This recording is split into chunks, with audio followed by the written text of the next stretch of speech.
chilling scares with a video. Make sure y'all get a video thumbs up. Y'all is getting a video early, you know what I'm saying? Because I haven't been posting, you know what I'm saying? I know my head a little rough right now too, cause I just woke up.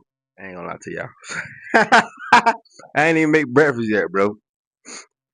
That's how dedicated I am. So get the video up just for that. You know what I'm saying? We got chilling scares, man. Let's go ahead and get into it. 59-year-old American scientist who was working as a professor of molecular biology in Dresden, Germany. A big part of her job at this institute was to travel around the world and hold conferences on the latest developments in her field. In July of 2019, she traveled to the scenic Greek island of Crete for one of these conferences, not knowing that this was going to be her last, and that the person responsible for her end would be cut because of his videos on YouTube. The incident happened on July 2nd, when, after a conference, Suzanne spent time with her peers and played the public piano in the venue's lobby. Tell y'all now, if I kill somebody, I'm not telling y'all. Y'all ain't gonna even know. I'm gonna come back and do a video like I never did shit. That's the God honest truth. Before saying her goodbyes and heading out to her hotel in the afternoon. Sadly, this was the last time anyone saw Suzanne alive. Her coworkers noticed her absence when she didn't show up for the second conference scheduled for 6 p.m. that evening. It wasn't like her to skip events out of the blue. Something wasn't right. A fact that became increasingly clear when over 24 hours passed without anyone hearing from her. So, on July 3rd, her colleagues called the police to check on her, hoping she was simply sick or something similar. However, when officers arrived at her hotel room, no one answered the door. They acquired a spare key from the hotel management and went inside, only to find the room completely empty and undisturbed. All of Suzanne's belongings were also still in the room. The only things missing were her running shoes and a set of exercise clothes. Those who knew her immediately understood what this meant. You see, in addition to her academic prowess and piano expertise, Suzanne was also an athlete at heart. She was a double black belt in Taekwondo, and despite her age, loved going on a run every day. Knowing I only this got helped one. investigators narrow down what might have happened to her. Put simply, she likely went on a run soon after returning to her hotel on July 2nd, and something went wrong I only afterward. got one black She belt. wasn't super familiar with the area, and to make matters worse, the weather was uncomfortably hot that afternoon. There was a strong possibility she collapsed from the heat or something else along those lines. After putting this together, the Crete police immediately dispatched a search and rescue team in the area surrounding her hotel and around popular running trails. Her family even traveled to Crete and put a €50,000 reward for anyone who could help find Suzanne. Unfortunately, Suzanne was nowhere to be found. That is until 5 days later, on July 8th, when two young men were exploring one of the abandoned World War II Nazi bunkers scattered across Crete. Around 200 meters in, one of them noticed a piece of burlap covering something on the ground. They picked it up from one end to see what was underneath. And what they found was the aftermath of one of the most horrific crimes in Crete's recent history. The burlap was covering the bloody remains of Suzanne E. A later autopsy report discovered that Suzanne had several broken ribs, multiple fractures throughout her body, a missing ear, and much, much more. Whatever happened to her certainly was not an accident. The investigators began searching for clues, and fortunately, it didn't take long for them to make their first major breakthrough: a set of car tire tracks leading up to the entrance of the bunker. Analyzing these tracks allowed investigators to find the car responsible for transporting Suzanne's remains to that bunker. It belonged to 27-year-old Yanis Periskakis, a local sheep farmer. But when questioned, Yanis feigned ignorance and claimed that him driving through that area on that day was nothing more than a coincidence. He went as far as to say that he didn't even know about the existence of that bunker, a lie that would eventually lead to his arrest. You see, Yanis had a dream to become a successful YouTuber. He started a channel with his own name in 2012 and began posting videos. However, if you go to his channel today, all you'll find are 3 videos of him performing an ancient Chinese martial art and meditation technique called Qigong. That's because a couple days before Suzanne's body was discovered, Giannis deleted every other video on his channel. And once authorities recovered some of these deleted videos, it became clear why. You see, most of these deleted videos involved Giannis exploring abandoned World War II bunkers, including the one where Suzanne's remains were discovered. This contradiction gave the authorities the go-ahead to formally arrest him on July 15. It also allowed them to investigate him further, and the evidence they discovered was overwhelming. As it turned out, the land where this bunker... Serial killers like this deserve to be caught. You dumb, bro. It's just like working at McDonald's, right? Everybody know you work at McDonald's, right? But you kill somebody inside of McDonald's. Try to hide the body and hide the tracks and shit. Hide the cameras and all that.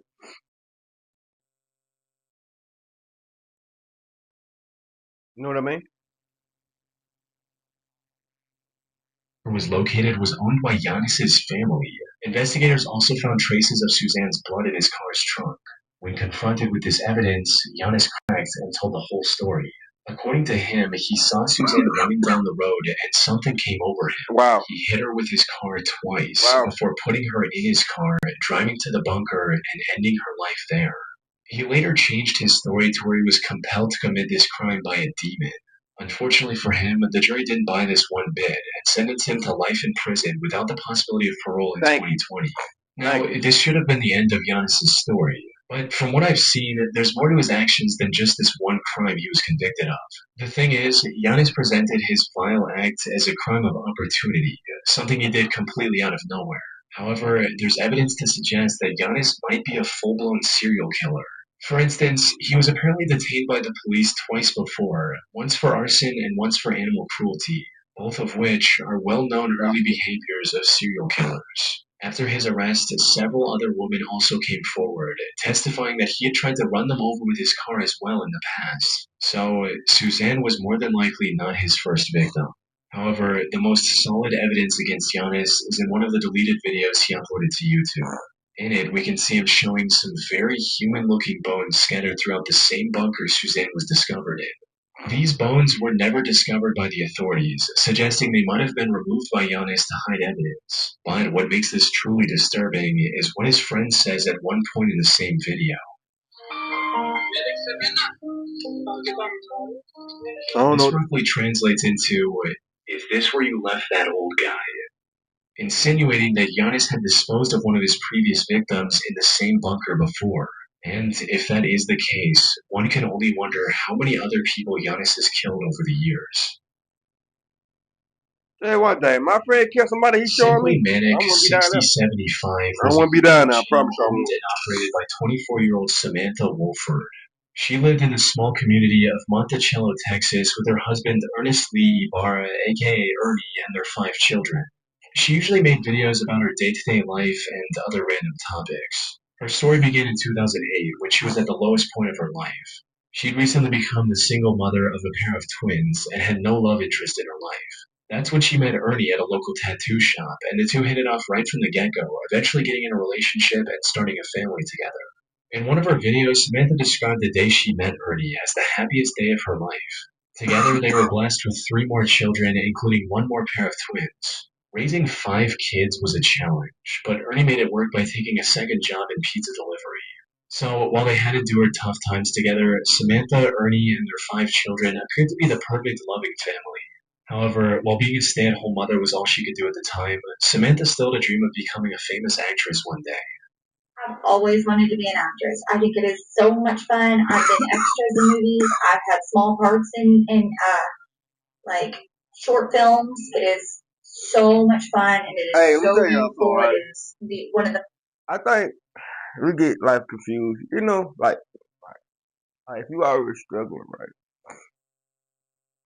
Like you still can get a job. You know, like stay at home, like stay at home wives. Like me, my definition, I think that's like for rich people, not people that's struggling with 5 kids.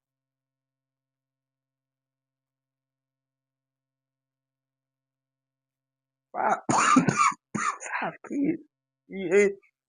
He going to work 2 jobs. Imagine the stress on that man. He got to worry about 3 kids that's his, and then 2 more kids that ain't his is yours, really. He got to do all that by himself while you stay at home and make videos.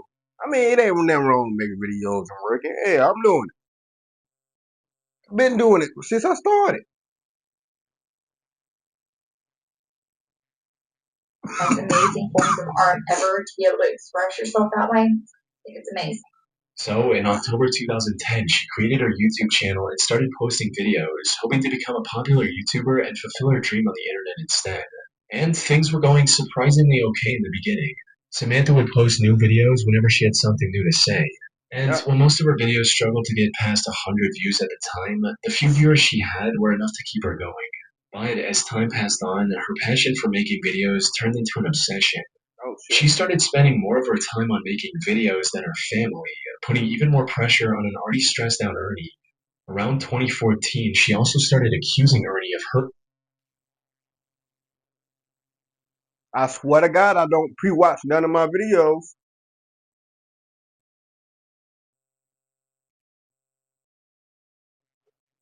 I can tell you right now who gonna kill who. And I don't even blame it at this point. Her in her videos, hinting at just how bad I the was just relationship playing. was I going. was just playing, bro. After Chill. posting a secret Women, I'm video just in playing. March I'm of just playing. 2014, I'm just Samantha playing. mysteriously vanished from the internet. Maybe she lost interest in YouTube or just wanted to focus on her family again. No one knew exactly why she quit so abruptly. Then, on the 20th of February 2015, the viewers finally received the update they were waiting for. Unfortunately, it was far more tragic than anyone could have imagined. It started with the Texas police receiving a call from one of Samantha's aunts asking them to save her niece's life. What's going on? What's your emergency? I have a home invasion. My niece is tied up. I am at the verge of untying my niece at this particular moment. Okay, she's tied up. She is tied up and gagged. And gagged? No, yes, I am. Is there anybody else there? Where are the kids? We have 5 small infants asleep. Apparently, 3 masked men broke into their home in the middle of the night and They attacked ain't the got no couple while money. they were asleep. The intruders then tied Samantha in her bedroom and, after hitting her with a gun a few times, kidnapped Ernie. Samantha somehow managed to get her ties loose enough to call her aunt, who then contacted the police after arriving at Samantha's home herself. By the time officers arrived, Samantha's aunt had set her free from the restraints. The kids were fortunately safe as well. However, what made this whole situation strange was that the intruders didn't take anything else from their home besides Ernie. And from the people who knew him personally, Ernie wasn't the type of guy to make enemies with dangerous people. Put simply, investigators sensed something fishy with the whole situation. But all that paled in comparison to the main Oh objective, no. which was to save Ernie as soon as possible. Oh no. Unfortunately, Samantha didn't know anything that could give investigators their first clue. Oh, don't With tell no me, other bro. option, the officers took Samantha to the station for further questioning, hoping to extract any useful information they could from her. But what none of them expected was that Samantha would change up her story completely after entering the interrogation room. Where before she didn't know anything about the assailants, now she had the name of a potential suspect, John Rebel. As Samantha's story goes, she was talking to her friend about Ernie's supposed attacks on Samantha, when suddenly a man with a pseudonym John Rebel overheard their conversation and started talking about how a man shouldn't treat a woman that way and that he was going to handle the situation. Well, as it turns out, Bro, it be bitch ass niggas like that. Don't even know what be going on in a relationship. Nigga, stay the fuck out of other folks' relationship, nigga. Damn. Nigga, get a life. the name John Rebel actually belonged to someone. God A damn. man named Jonathan Sanford. You know what I'm The saying? police found and arrested John not long after Samantha gave out his name, right alongside his 2 accomplices, Jose Ponce and Octavius Rhymes. Surprisingly, Jonathan put up little to no resistance and immediately confessed to kidnapping Ernie. He also confirmed the worst possible outcome. Gotta be a By nigga. the time the police got involved, Ernie was already dead. The 3 took him to a secluded forest and executed him with 1 shot to the back of his head. He However, didn't even deserve even that, after learning dog. all this, one question remained. Why? Why would 3 men who didn't even know Ernie kidnap Working him from his hard, home bro. like that? Every answer to this question pointed back to Samantha, who I kept ain't gonna denying lie. any. And I ain't gonna lie either. If the man was cheating, so shit. I look at men like this, like stay at home wives that don't be doing shit. And if you ain't disabled or nothing, you shouldn't be staying home, man. I'm sorry. I feel like me personally, I feel like both sides should be getting it. You know what I'm saying? You know what I'm saying? Instead of just one man just taking it on. Cause when you leave him and y'all get married, you leave him, you still gonna take care of everything. So that just leaving the man fuck regardless. You know what I'm saying? If he is cheating, so shit, he paying the bills, working 2 jobs, and you just standing at home making YouTube videos, which ain't nothing wrong with it. I do it, but at least I got incomes in. You making damn videos, ain't even tending to your kids. That shit crazy, bro. Involvement. Even if the investigators ignored her suddenly remembering the perpetrator's name, there were several other suspicious aspects to her story. Like, how was she able to untie herself enough to call her aunt? Why didn't any of her neighbors hear the break-in? And why were the kids all sleeping in the same room when usually they're scattered throughout the house? It wasn't long before investigators uncovered undeniable evidence of her direct involvement. This included instruction messages she sent to Octavius when the officers were trying to call Ernie's phone, which he had on him. These read, "Kill his phone. Shut that down. Ditch phone. Move." There was no doubt about it at this point. Samantha was in colluding with her husband's killers. And as the investigation went on, the real story came out as well. Samantha had apparently become addicted to the idea of becoming a famous YouTuber, and her neglect of the kids became a constant source of fighting between the couple.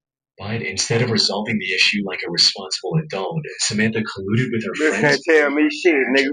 I seen Funny Mike. Goddamn make 10 or more kids that ain't even healed funny. This decision that taking his What you life talking would be about? much easier. Bitch, There's that ain't also a shit. chance that Samantha went with the murder because it would have brought her. They ain't even his attention. kids for real. She was eventually sentenced to 149 years in prison for killing her own husband, leaving her 5 children completely orphaned in the process. Oh, that bitch deserve it. Diana Lovejoy was a successful technical writer. I'm done with that story, bro. Carlsbad, California, with I'm her done husband with it. Greg Mulvihill. However, while her corporate job paid the bills, Diana's true passion was becoming a triathlon athlete and documenting her journey on video, resulting in her eventually starting her own fitness blog called Lovejoy Fitness and a YouTube channel by the name of Heavy DJ. She started this channel all the way back in 2008 and over the years used it to document various parts of her life. From meeting her parents after a long time to going scuba diving with her husband. At one point, she even tried to become a cooking show host of sorts. Unfortunately, her channel never really took off, forcing her to eventually cut her losses and move on with her life in March of 2012. Or at least that's what it looked like from the outside. In reality, Diana's reason for abandoning her YouTube channel was kind of wholesome. You see, Diana and Greg had been trying for a baby for years by this point. Tragically, Diana had suffered 8 different miscarriages and was quickly losing hope. But then, in September of 2012, the two were blessed with a perfectly healthy baby boy, marking an end to their struggle. However, what should have been a moment of celebration started a downward spiral of lies and betrayals, eventually culminating in an assassination attempt. Things started going downhill when just a few months after the birth of their son, Greg lost his job, leaving Diana as the sole. My God. The stress of her previous miscarriages, combined with the crushing weight of having to support a family in an extremely expensive city all on her own, spelled disaster for their marriage. Whoever his boss is, dirty than the motherfucker. Ain't no way you know this man finna have a baby, then you fire him. Come on, man. Fucked up. So y'all do that petty shit. Constantly fighting with each other. Things escalated even further on July 9, 2014, when Greg returned home only to see a police officer waiting for him at the door. The officer explained that Greg wasn't allowed to enter his own home because, as it turned out, Diana had accused him of attacking both her and their son.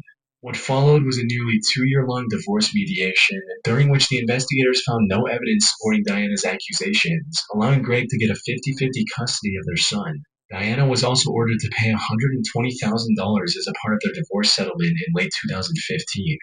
But before the divorce could be finalized, Greg received a phone call from an anonymous number that changed everything. The voice on the other end claimed to be a private investigator Diana had hired recently. And according to this investigator, he already had solid proof of the attack claims Diana had made against Greg. But for some unknown reason, he wanted to help Greg win the case, so he claimed to have left the documents taped to a power pole located on a small hiking trail near Greg's home. Greg naturally found this whole thing pretty suspicious and decided to take one of his friends with him to the pole on the night of September 4th, 2016. Smart. Sadly, despite his suspicions, he failed to grasp the true intentions of the strangely helpful private detective. Hello, this is 911. Yeah. Sorry, my friend was just shot. Do you know who shot him? There's a guy going down like a sniper. A sniper? Did you see him at all?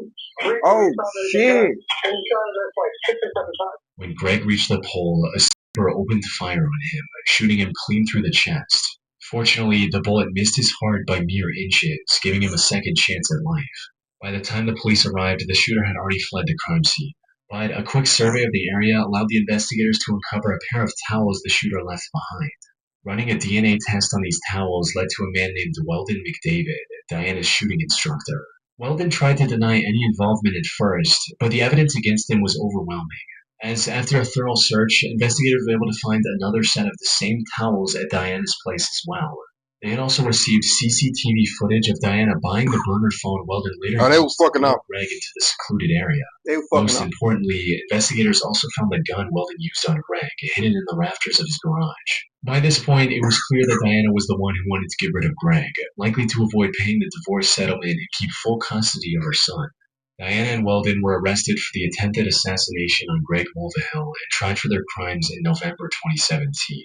Both were found guilty, with Diana sentenced to 26 years to life and Weldon to a harsher 50 years to life. The only silver lining in this entire case is that Greg was able to make a full recovery and is now living with his son. The Gunnar Runar 87 channel on YouTube seems oddly wholesome at first glance. It's owned by an Icelandic boy named Gunnar Runar Sigthorsson and contains a single 3.5-minute video of him confessing his feelings to the girl he loves. The title translates to English as My Confession to Hildur. In it, he says things like,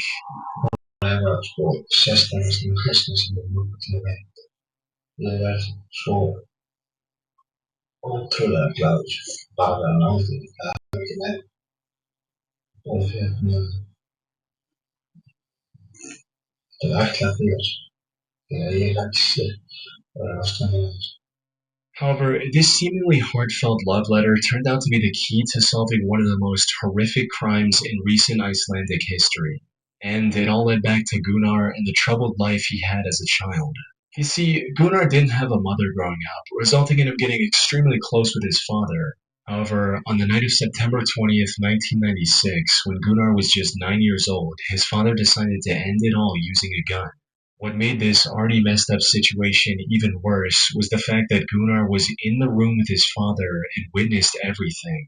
Unsurprisingly, this took a heavy toll on Gunnar's mental health. He withdrew from the world and refused to accept his father's death as reality. Everything seemed hopeless for Gunnar. That is until primary school, when he met a girl named Hildur and instantly became infatuated with her. He'd admired her throughout school and into adulthood, but never found the courage to make a move, fearing he'd lose his only close friend. However, things changed in 2009 when Hildur got engaged to a man named Hannes. This gave Gunnar the push to do something about his feelings. But given his shy personality, he still couldn't confront Hildur directly. So, in March of 2009, he created a YouTube channel because he never dealt with that type of pain, or he don't know how to deal with that type of pain. Like me, like, it ain't, not like me.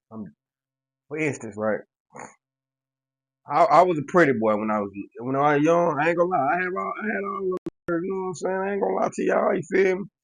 So I done dealt with heartbreaks at an early age. I know how to deal with it at an early age. You know what I'm saying? You got some of these guys, he don't know how to, you know what I'm saying? He don't know how to handle that type of thing, you know what I'm saying, as an adult. And they could fuck you up. They can. I done seen a lot of dudes kill their girlfriend right after they break up with them. I'm talking about shoot them like they're a nigga in the streets. Wait, I'm talking about pull up next to her, car next to her and shoot her. I done seen that type of shit happen, you know what I'm saying? People that I knew too. You know and uploaded his confession on there. Hildur never reciprocated his feelings, but the two remained friends. Even Hannes, Hildur's now husband, didn't seem to mind Gunnar's company, something he likely regretted deeply just a year later. It all went down on the 14th of August 2010. Hildur was invited to a party that Gunnar was attending as well, but things got a bit out of hand and Hildur ended up drinking too much and passing out. Given their closeness, the task of getting her home safely was handed to Gunnar. But instead of dropping her off at Hannes' house like he should have, Gunnar took her to his own home. By the time Hildur woke up, it was already morning.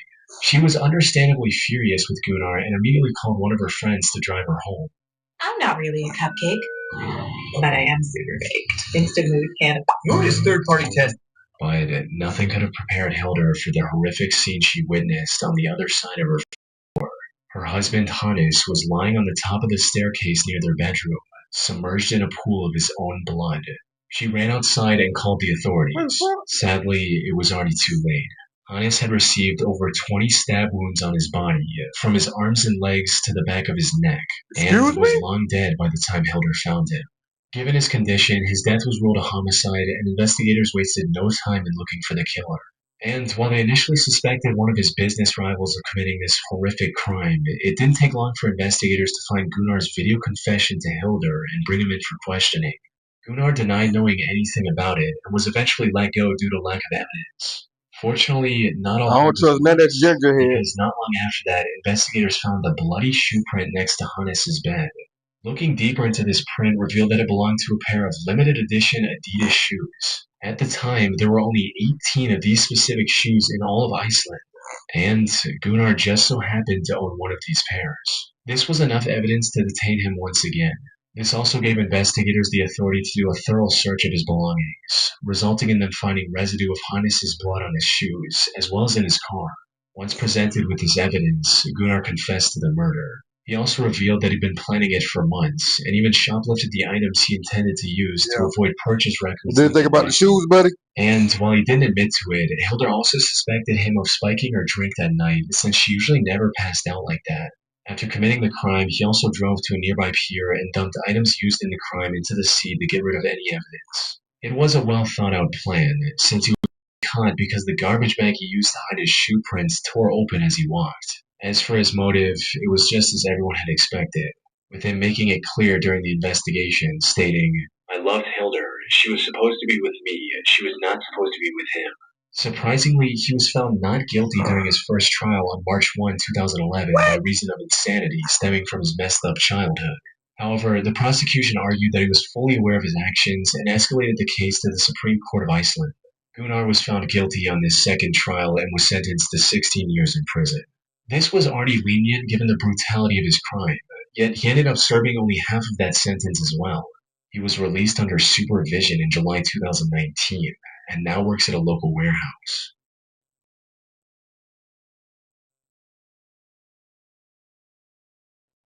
They just hire anybody, don't they? Niggas just hire anybody. See, well, I'm pretty sure they got pedos there too. No way. Couldn't be a miracle. That's all I'm gonna say. Make sure y'all give me your thumbs up, like, share, subscribe. See y'all when I see y'all. Just put that on video. Probably gonna hit y'all with some short later on, or I might not do nothing. Y'all might just get some Friday. I ain't gonna lie to y'all. That being said, see y'all when I see y'all. Love y'all. Stay safe. Stay out the way. That's right, nigga. Close off.